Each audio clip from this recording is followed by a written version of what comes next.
எங்களின் தாய் குலங்கள் இல்லை என்றால் இந்த வெற்றி சாத்தியமே கிடையாது. தளபதி அவர்களின் பின்னாடி இருப்பவர்கள் எல்லாம் தற்கூலிகள். அவர்களுக்கு என்ன தெரியும் என்று நம்மளை பார்த்து ஏளனம் செய்தவர்கள் இன்று சந்து பொந்தெல்லாம் ஒப்பாரி வைத்துக் கொண்டிருக்கிறார்கள். முன்னாள் சட்டமன்ற உறுப்பினர், முன்னாள் முதலமைச்சர் ஐயா மு.க. ஸ்டாலின் ஓடு ஒப்பாரி வைக்கிறார். திரு உதயநிதி ஸ்டாலின் ஓடு ஒப்பாரி வைக்கிறார். எந்த நிகழ்வுக்கு சென்றாலும் ஒப்பாரி வைக்கிறார். 10 ஆண்டுகளுக்கு பிறகு இந்தியாவை ஆட்சி செய்யக்கூடிய பிரதமராக வரக்கூடிய அனைத்து தகுதியும் கொண்ட ஒரே தலைவர் அண்ணன் ஜோசப் விஜய் அவர்கள்.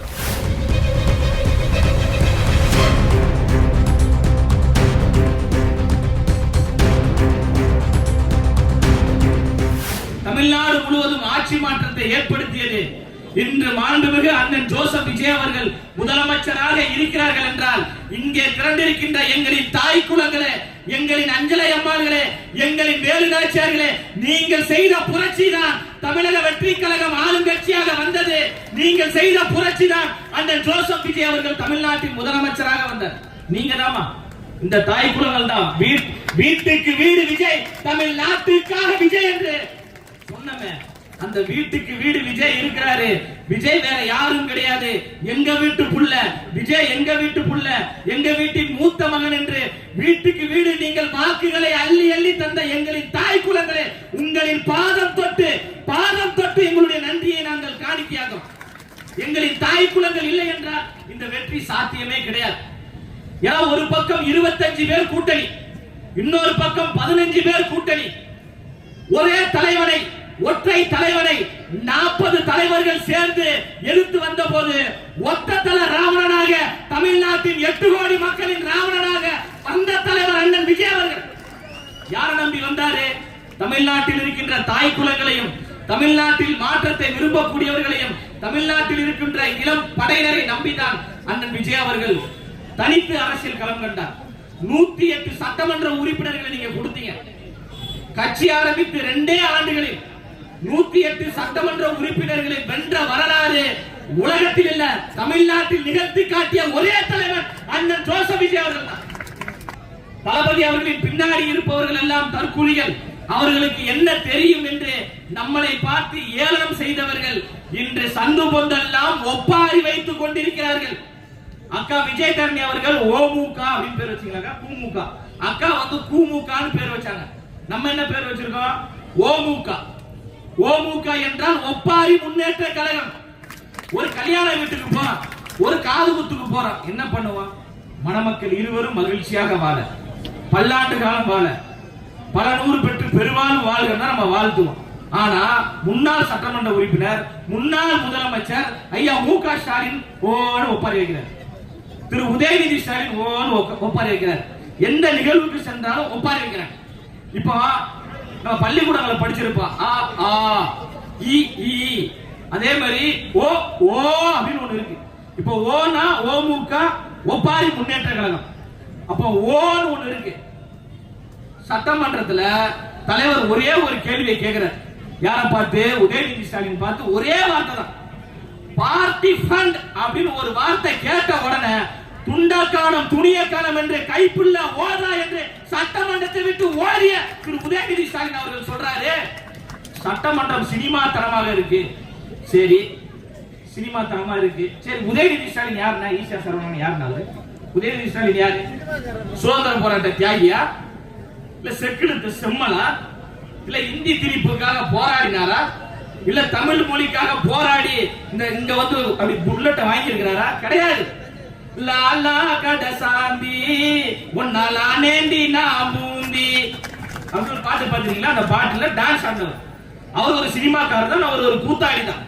அவர் ஒரு சினிமாக்காரராக இருந்து விட்டு நம்மளை பார்த்து அங்க சினிமா தனமாக இருக்கு என்று நம்மளை விமர்சனம் செய்யறாங்க. இந்த நிமிடம் வரை தமிழ் சினிமாவில் நம்பர் 1 சூப்பர் ஸ்டார் யார் என்றால் அது அண்ணன் மாண்புமிகு தமிழ்நாட்டின் முதலமைச்சர் ஜோசப் விஜய் அவர்கள் தான்.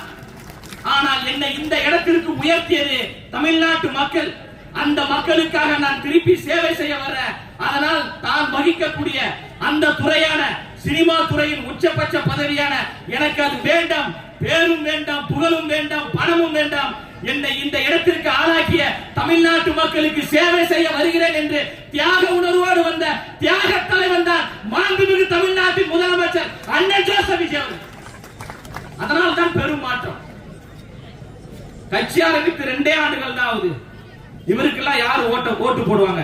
அவர் பார்க்கிறதுக்கு ரொம்ப அழகா இருக்கிறாரு, அதனால மக்கள் எல்லாம் கூட்டம் கூட்டமா போறாங்க என்று இதற்கு முன்பு ஆட்சி செய்த திமுக நம்மளை பார்த்து விமர்சித்தது.